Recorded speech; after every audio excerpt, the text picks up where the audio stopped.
Adelantado, cada año, el segundo jueves de marzo, se celebra el Día Mundial del Riñón. Esta iniciativa de la Sociedad Internacional de Nefrología busca hacer visible la enfermedad renal y establecer estrategias, obviamente, para mejorar su diagnóstico, hacer un diagnóstico lo más temprano siempre posible y permitir el acceso equitativo al tratamiento. Por eso nos acompaña esta mañana Ricardo Silvariño, presidente de la Sociedad Uruguaya de Nefrología, especialista en nefrología y medicina interna y profesor agregado de la Cátedra de Nefrología de la Facultad de Medicina UDELAR. Gracias por estar con nosotros esta mañana y bueno, por todo el trabajo que están desarrollando en un problema de salud que muchas veces la gente desconoce que lo tiene en sus primeras instancias, y un problema de salud que, más allá de ser una enfermedad en sí misma, condiciona también otras patologías.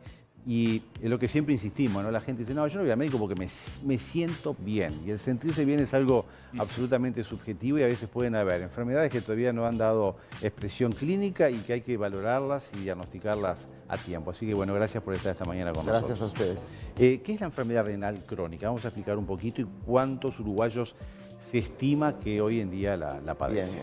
Bien, empiezo por la segunda. La enfermedad renal crónica es una enfermedad muy prevalente, o sea, se estima que 1 de cada 10 adultos mayores de 18 años tiene algún tipo de enfermedad renal, o sea que posiblemente alguno de los 10 que estamos acá en el estudio tenga enfermedad renal. Y digamos, la forma de diagnosticarla, hay varias metodologías, pero hay una forma muy sencilla que es haciendo en los pacientes que tienen riesgo de tener enfermedad renal, haciendo exámenes simples, como es un examen de orina, o la medición en sangre de una molécula que aumenta cuando el riñón no funciona bien, que es la creatinina. O sea que muchas veces forma parte de los controles de rutina eso, y esa es la forma de diagnosticarla. Es una enfermedad que es considerada la pandemia del siglo XXI. Que, claro, hablar de pandemia ahora después de estas situaciones se vuelve complicado. Claro, se vuelve complicado. Pero realmente antes de que todo esto surgiera, es algo que los sistemas de salud se han alertado, porque en la medida que la población vive más tiempo y envejece más, la prevalencia de enfermedad renal aumenta. O sea que Uruguay más o menos tiene ese mismo perfil epidemiológico que lo que pasa en el resto del mundo y los países desarrollados, y pensamos que sí. ¿Cuáles son las condiciones previas que facilitan el arribo a una enfermedad renal, que obviamente puede ser leve, moderada, puede ser severa, obviamente evolucionar a la cronicidad? ¿Cuáles son las condiciones que nos pueden decir, ojo, yo qué sé, soy hipertenso, tengo que vigilar el riñón, para tirar ya un ejemplo, pero hay otros problemas de salud? Exactamente. Globalmente, las causas más importantes que generan enfermedad renal son la hipertensión y la diabetes. Eso cuando uno lo mira globalmente. Por tanto, uno podría decir que los pacientes con hipertensión, con diabetes o mayores de 65 años es la población que globalmente tiene más riesgo de tener enfermedad renal, y es el grupo de pacientes que nosotros insistimos de que tengan un control médico en busca de la enfermedad renal, justamente porque la enfermedad renal da síntomas, pero tarde, ya cuando la insuficiencia renal es muy importante. Otras enfermedades, o sea, quienes tienen enfermedades autoinmunes, por ejemplo lupus, otras enfermedades autoinmunes, tienen más riesgo que la población de tener enfermedad renal, y también en ese grupo de pacientes hay que buscarlo. Pero también quienes tienen, por ejemplo, enfermedades renales familiares, que puede haber algún patrón de herencia familiar. O sea, en todo ese grupo de la población es en quienes hay que ir a buscar activamente la presencia de cosas que nos marquen enfermedad renal. ¿Hace falta información de este tema? Porque, a ver, si bien trata de, digamos, se va conociendo a medida que pasan los años, hay muchas personas jóvenes que también lo pueden sufrir. Sí, es así. Hace falta información. De hecho, la Sociedad Internacional de Nefrología este año centró el Día Mundial del Riñón justamente en eso, en disminuir la brecha del conocimiento de la enfermedad renal, porque parte del problema, no el único, es que se conoce poco. Entonces, bueno, hace falta información en la población general, también en los equipos de salud. Los equipos de salud, de alguna forma, no es una enfermedad olvidada, pero uno siempre, como ve temas más frecuentes, probablemente a veces no ponga atención en eso. Ya desde la formación, ¿no? Quizás de la formación ya de pregrado. Sí. Porque a veces capaz que digo, no, esto es de resorte del nefrólogo y... ¿Cómo? Capaz, Sí, ahora sí, es así. O sea, capaz que en la formación, ¿no? Digo, capaz que sí, es uno de los factores que pesa, Exacto. digamos. Uno, en general, los sistemas de formación médica hacen hincapié en cosas que entienden más probables o más frecuentes, como la hipertensión, la diabetes, la obesidad. Y esto que también forma parte de la misma enfermedad, que muchas veces forma parte de la enfermedad vascular, es como bueno, menos considerado o menos, de alguna forma, menos buscado, ¿no? Doctor, ¿se manifiesta enseguida? ¿El estudio es el de la creatinina en sangre? ¿Es el clave? Sí, clave, o sea, el aumento de la creatinina sugiere que el riñón está filtrando menos sangre de la que tiene que filtrar.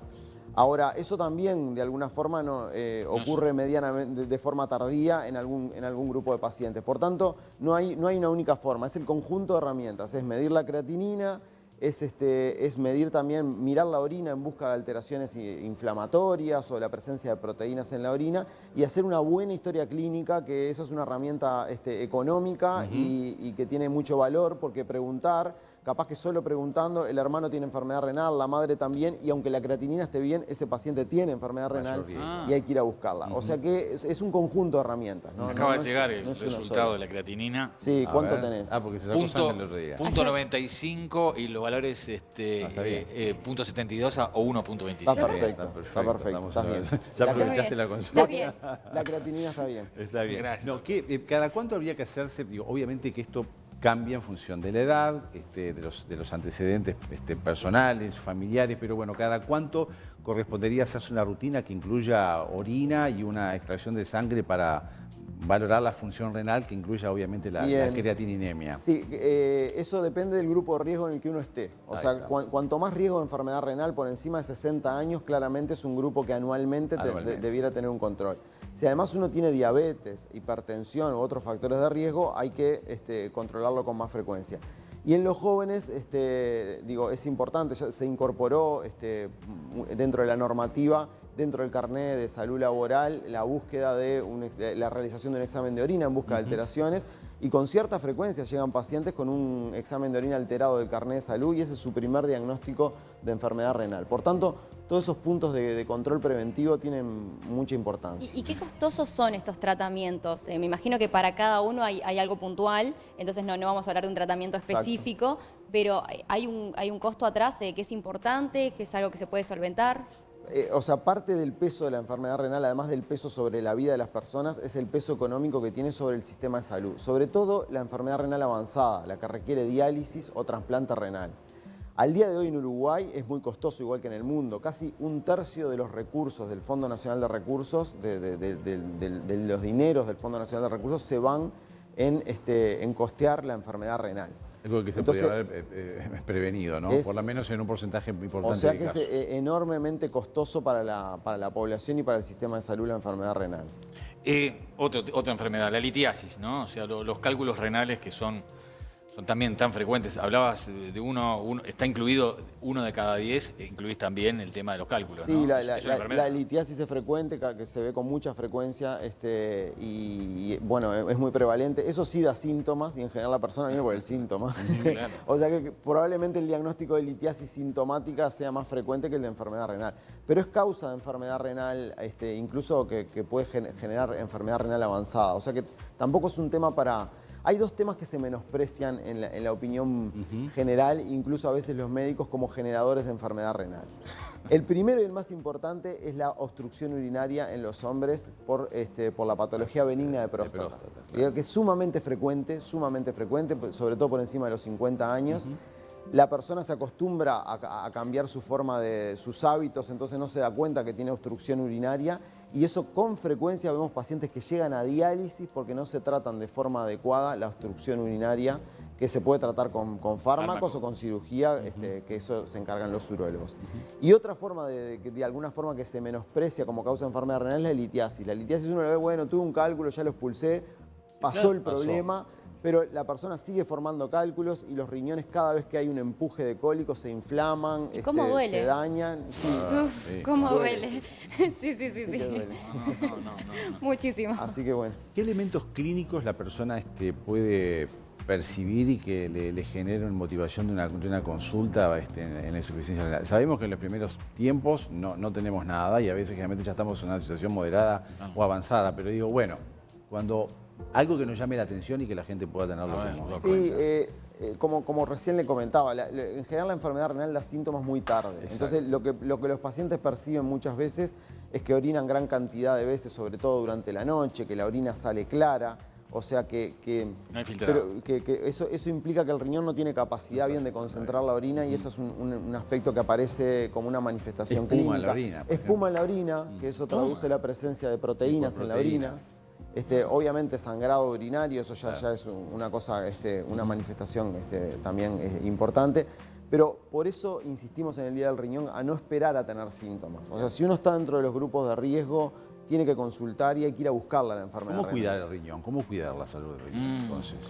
Y bueno, lo que pasa es que los médicos siempre terminamos en la misma receta. El agua. Haga deporte, coma bien y tome agua. Y el riñón, como digamos, entra dentro de la misma receta. Como les decía, las causas más frecuentes de enfermedad renal es la enfermedad vascular y la diabetes.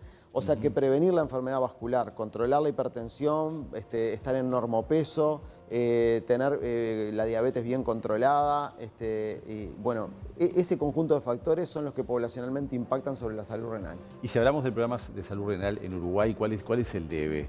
Digo, a nivel global, institucional, o sea, hablamos de salud pública, privada, ¿hay un compromiso en ese sentido? ¿Se está trabajando bien o hay cosas por hacer todavía? Se está trabajando bien, pero ahí tenemos mucho camino por delante. En Uruguay desde el año 2004 existe el programa Salud Renal. Es un programa en el cual se invita a las instituciones de asistencia a formar parte y se invita a las instituciones a que generen equipos de salud renal formados por médicos, licenciadas, nutricionistas, psicólogos, para hacer una asistencia global del paciente con enfermedad renal. En Uruguay ese programa ha tenido grandes éxitos, digamos, para llamarle de alguna forma, pero quizás el de mayor impacto es que nosotros notamos que los pacientes que están en seguimiento en un programa estructurado tienen una mortalidad más baja. O sea, mueren un 30% menos los pacientes con enfermedad renal que están en seguimiento que los que no están en seguimiento. Y entran más tarde a diálisis. O sea, hasta 7 años se retrasa el ingreso a diálisis cuando un paciente está bien cuidado. Entonces, ese es nuestro programa de salud renal de Uruguay, que lamentablemente funciona solo en 50 instituciones, con una importantísima asimetría entre Montevideo e interior y entre privado y público. Y bueno, esas asimetrías son las que apuntamos a mejorar para que todo el mundo tenga acceso. ¿Faltan nefrólogos? ¿Faltan recursos económicos? No faltan nefrólogos, somos el tercer país del mundo con más nefrólogos. Hay más de 50 nefrólogos por millón de población. Estamos mucho mejor que muchos de los países de Europa. Lo que falta es organizar el trabajo médico. Los médicos acá, cuando viene un extranjero, dice, ustedes no deben dar abasto porque corren de un lado a otro. Cuando le decimos que somos 15.000 médicos para esta población, decimos, bueno, están trabajando mal. O sea que hay que organizar el trabajo. Y sí, capaz que faltan recursos desde el punto de vista de las prioridades de la agenda de las políticas de salud para poner estos programas, digamos, de alguna forma Claro, porque prioritarios. si no faltan nefrólogos, si tú me decís que el programa no se cumple bien porque ahí no todo el mundo lo pone en práctica, está fallando algo, ¿no? O sea, gente hay, pero bueno, falta instrumentar mejor. Tenemos que cerrar, Martín. ¿Tenías una pregunta, no? No, quedó clarísimo. No, me pareció que querías hacer una pregunta. Números, que me tirara números el doctor, ¿no? ¿Cuántas veces ya entra en lo patológico a hacer pichí de noche, que tanto hombres y mujeres les empieza a pasar, ¿no? Si vas 5 veces a hacer pichí de noche es que los riñones no están funcionando bien. Lo de la espuma me llamó mucho la atención, por la presencia de proteína, ¿no? Pero digo, también puede ir muchas veces de noche porque, no sé, tiene una diabetes descompensada, también porque tiene una hipertrofia prostática y bueno, y orina poco cada vez que va. Sí, pero son muchas las causas, recién ¿no? decía el doctor una cosa interesante, ¿no? Que la obstrucción por el crecimiento, por la neoplasia benigna, ¿no? de la próstata, hace que se te apriete y entonces eso después termina en diálisis. Porque genera presión para arriba, ¿no? Claro, hasta 4% de los ingresos a diálisis, y en algunos años más, hasta 6 y algo por ciento, son por uropatía obstructiva y eso es imperdonable por algo que se pueda resolver. Podría haber resuelto fácil, perfecto. Ricardo Silvariño, presidente de la Sociedad Uruguaya de Nefrología, gracias por habernos acompañado esta mañana y por haber sido tan claro en todas las explicaciones. Y bueno, hay que cuidar los riñones, hay que cuidar la salud y ahí incluidos también los riñones, ¿sí? Muchas gracias. Muchas gracias.